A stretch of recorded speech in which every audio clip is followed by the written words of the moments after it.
Hello to all who's watching this video. My name is Rayne Daniels. I'm 23 years old and my disability is limb-girdle muscular dystrophy. I was asked to answer a couple questions and I'm going to get right into it.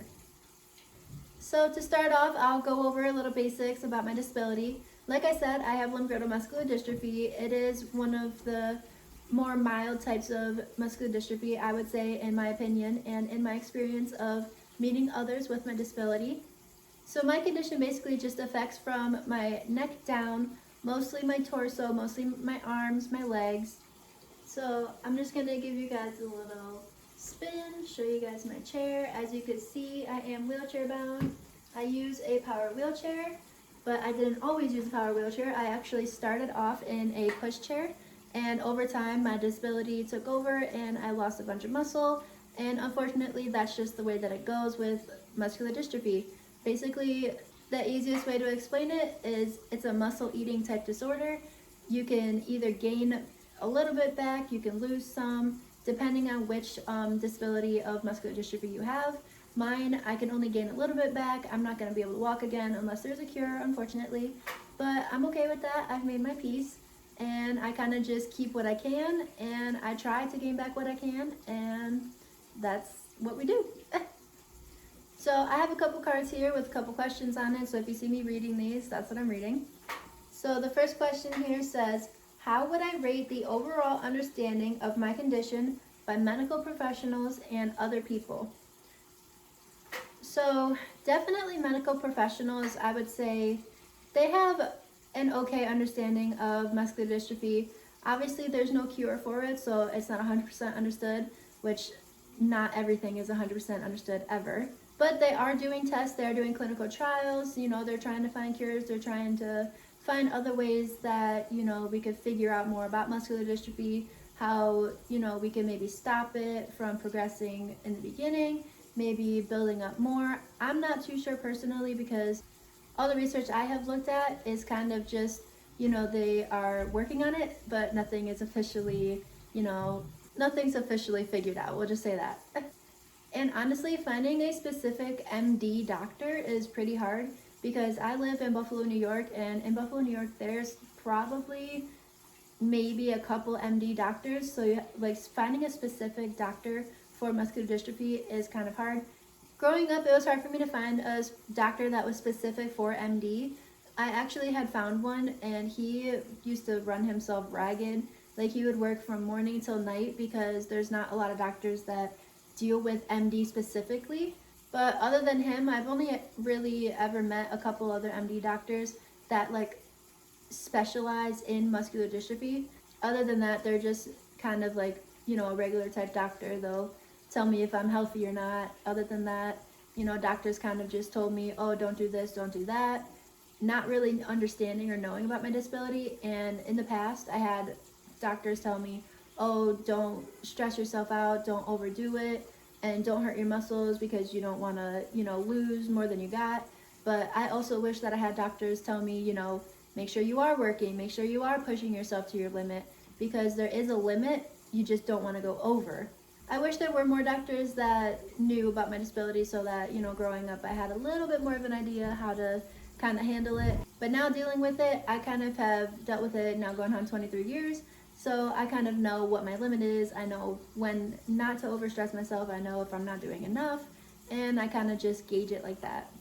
So yeah, that's like my medical professional type gauge idea. I'm not really too sure how the medical field is about it. All I know is they don't tell me much, so I'm guessing they don't know that much. And when it comes to people around me, people are uneducated. That's just how the way the world is. If something is a little different, people are more prone to judge it, more prone to walk away from it, not really interact with it. They don't really want nothing to do with it.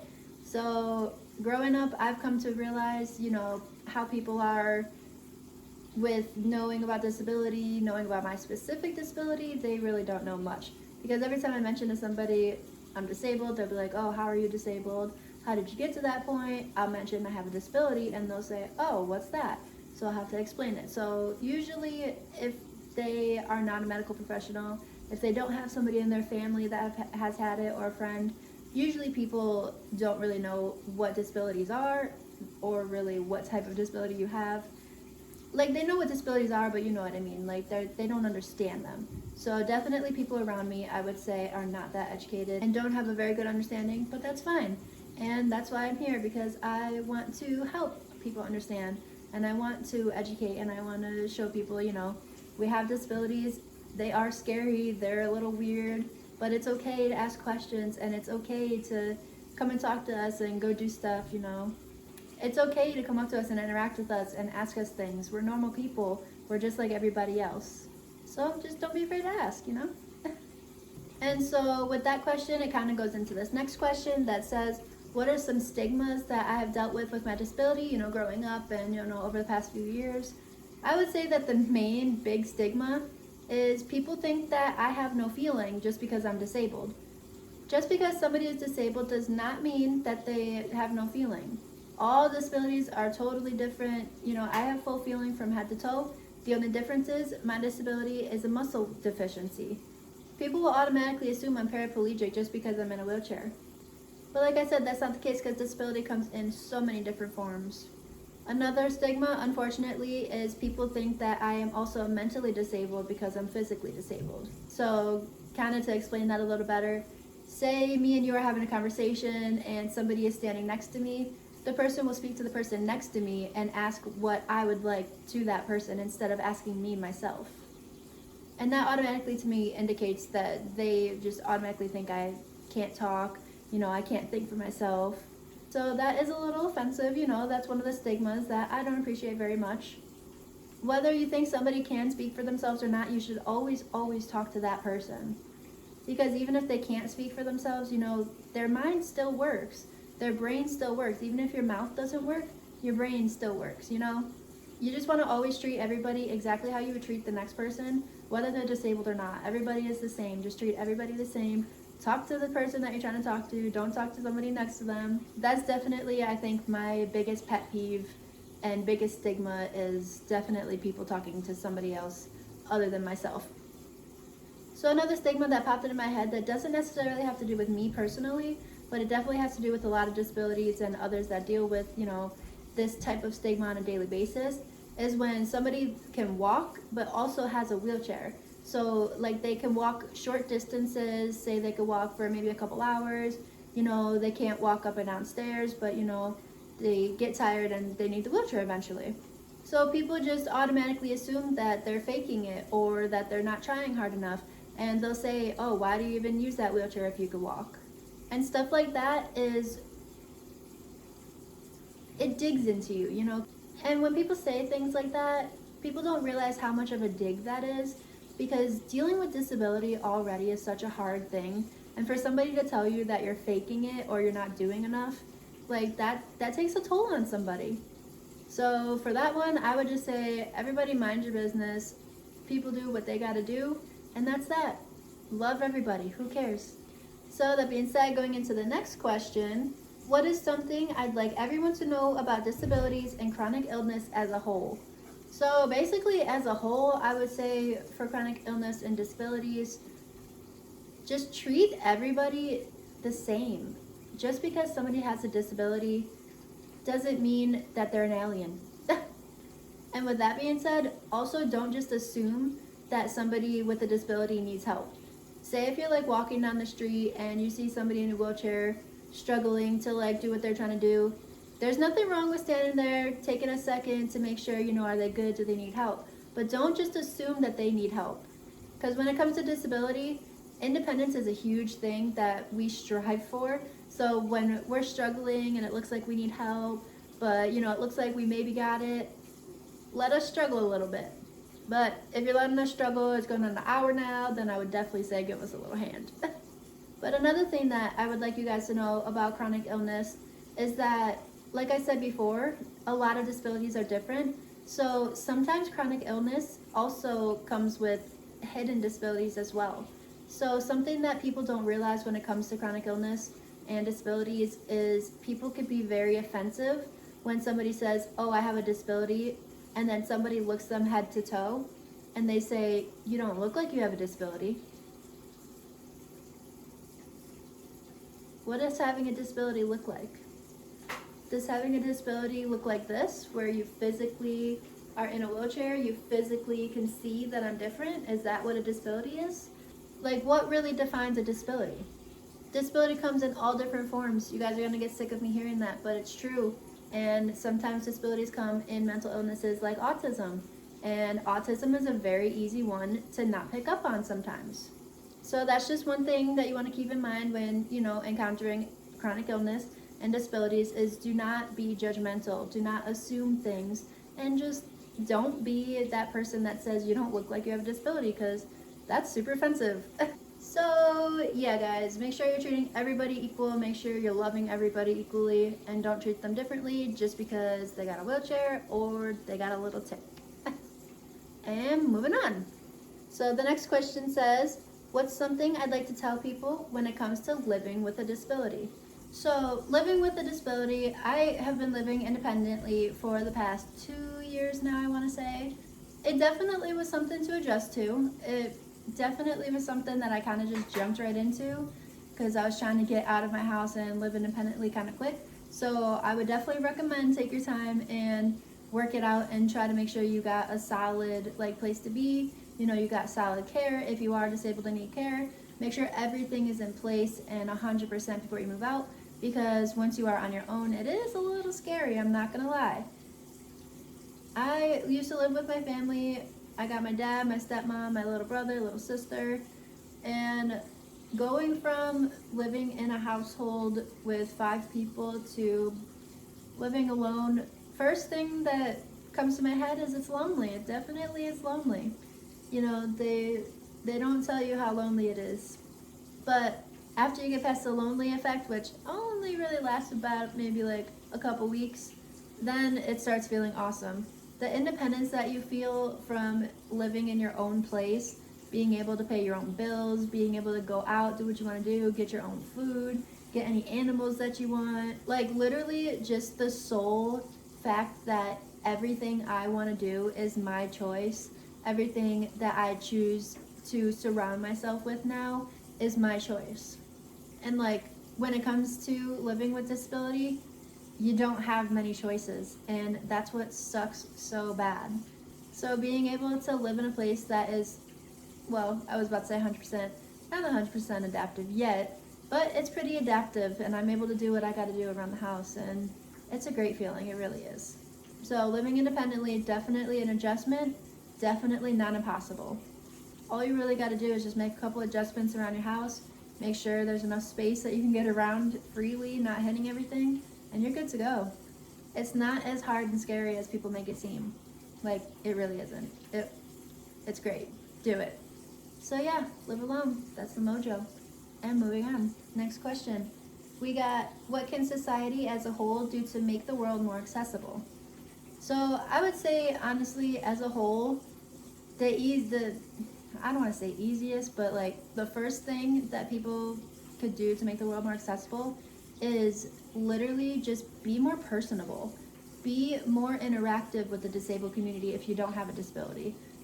There's been so many times that I've gone into public, and just going in public, I feel like I don't belong. The world is everybody's oyster. There's no reason that anybody should go out into the world and feel like they don't fit in and feel like they don't belong. Everybody was made how they are for a purpose. Not to say, I was made to be disabled on purpose, but, there's a reason. There's reasons for everything, I believe anyway. And one of the purposes, I believe, is I was made to educate people and make, disability awareness for the whole world. So I would say just help a girl out, man. Get the word out there that disabilities are normal. They're there. There's nothing you can do about it. So why make it, negative? Why put a negative light on it? Why make other people feel like they don't belong just because they have a physical limitation or because they have a mental limitation? There's no reason for that. So the first thing that comes to my mind when it comes to making the world more accessible is be more personable, be more understanding, more communicative. People come first before everything comes together, you can't make a community without talking first, if that makes sense. So start conversation, start understanding, yeah, some people are in wheelchairs, but that doesn't mean that they're have to be like some alien that you're too scared to talk to. I know I'm getting a little on a ramble there, but first thing to make the world more accessible is communication and understanding. That's it. And then after that, we can get into making the buildings accessible, transportation accessible, but baby steps. So moving on to the next question. What bothers me most when it comes to others' behavior towards me? I think I said this already before in the video, but if you guys remember, I said I don't like when I go in public and say somebody is standing next to me and I'm trying to order something and they talk to my friend or my caregiver instead of speaking to me. Like, I can talk just because I'm disabled physically. Don't assume that I have a mental disability, and don't assume that I can't speak for myself or think for myself. Always make sure you talk to the person that you're speaking to, no matter what. Whether they're disabled or not, or whether they speak a different language, that goes hand in hand. I know that's like off topic, but it's the same thing. Say if somebody spoke a different language, you would look them in their eyes, you would say, okay, I'm trying to understand you, and you would work it out. And if you couldn't, then you would speak to the person next to them. It's the same thing. Speak to me. If you can't figure it out, then we can go on from there, Another thing that really bothers me is when I'm literally just driving around doing my thing, enjoying my life, and I see somebody in the corner of my eye or directly in front of me give me a nasty look me head to toe and just like scoff at me, or like I said, give me a dirty look or whisper. And it's just like, those things, like, why? Why do you do that? Does it make you feel good when you're making somebody uncomfortable because of your body language? Nobody should ever have to feel any type of way walking down the street, rolling down the street, anything. Nobody should judge anybody for how they look, how they sound, what's wrong with them, nothing. But yeah, that's like one of my biggest pet peeves is when somebody's judging you just by looking at you. How do you judge somebody by looking at them? You know nothing about that person. Stop that. Okay, so actually that kind of goes hand in hand with the next question. This says, what is your perspective on jokes when related to disability? Jokes are fine. I have no problem with jokes. I know other people are a little more sensitive, but I come with a lot of dark humor and I like jokes. I like making fun of myself because it makes others more comfortable and it takes that icebreaker, Like I said before, a lot of people are a little uncomfortable when it comes to others with disabilities, and hopefully one day that changes. Like I said, normalcy needs to be a thing, but that's the way of the world right now. But like I said, jokes, time and place. There's a time and place for everything. If you are going to be doing jokes, you want to make sure that they're funny and not offensive, because most times people are trying to be funny and trying to break the ice and trying to get people comfortable, but most times what you say to somebody is pretty offensive. Like an example of a joke that's not really like a joke per se, but like it's meant to be funny. Sometimes people will come up to me and they'll be like, oh, it must be nice to, sit down all the time or be in that chair all the time because, my legs be hurting. I wish I could like do donuts in that chair all the time. It must be super fun. And I'll just be sitting there looking at them like, yeah? You want to trade places? You want to not be able to get yourself dressed? You want to not be able to go up that one little step to get into the bar to enjoy that time with your friends? You want to not be able to use the bathroom in the bars because they're not accessible? You want to have somebody help you out in the bathroom because you can't do it yourself? Like, that's what you want? Like, it's understood you guys are trying to be funny and, break the ice a little bit, but bringing up something that we can't help and can't control and really don't want or like is not really something to joke about. Somebody's insecurity, I guess you could say, is not something to joke about. Okay, so moving on to some of the last couple questions that we got here. We have, who would I say are some positive influencers in the media and in culture? So I know the biggest one that I'm sure all of you guys know, Stephen Hawking. He is like the god of this disabled community. We all love him. Loved. Rip. So yeah, I'm sure you guys know Stephen Hawking. You've heard his name before. He did have a disability. And he was one of, if not the smartest person on the planet at the time. And he is a big influence, honestly, in my life. Just like the idea that somebody in the disabled community could rise up to have a platform like that is huge, because there's not many people in the disabled community who have platforms. And if they do, is it strong enough to really make a difference? Is it strong enough to really make an uproar, you know? And that, hopefully, which leads into the next question, that says, like, what do I hope to do to, like, what do I hope to achieve from this social media? I hope to make that uproar. I hope to become one of those platforms, one of those disabled influencers that makes noise, that can make some change, or at least make enough uproar and ruckus to have others start to make change. That's like my biggest goal, is to just make disabilities so normal that when people hear the word disability, it's just like the color blue. It's like, okay, we know that's blue, and that's blue, that's fine. When you hear disability, I want it to be, oh, they're disabled, that's fine. I don't want it to be, oh, they're disabled, you know? And then backtracking a little bit, another person that I would say is huge in the media in disabilities, is a huge influence, I would say, is Michael J. Fox. And personally, he's huge to me because I love Back to the Future. And when I started like watching them when I was little, I didn't know at first that he had a disability. If you're not aware, Michael J. Fox actually has Parkinson's, and Parkinson's is a disability that, you know, sometimes you can't really tell that they have it. Sometimes it's a hidden one. And he is an actor, and he hides it very well. And it actually is pretty bad, and he's got the shakes really bad. And just the fact that he puts on such a good act, I guess you could say, for his job, like his, like what he does as an actor, like he handles his disability so well that it really pushes me to want to handle mine just as well. That even though I have this disability, nothing is going to stop me from doing what I want to do. And nobody can tell me anything either. You know, that's really what I strive to do. Or that's what I strive to get to, you know. That's all I got for this video. I hope that it was good and informative and you liked it. And thank you for giving me this opportunity, and hopefully we could be in touch in the future. Bye!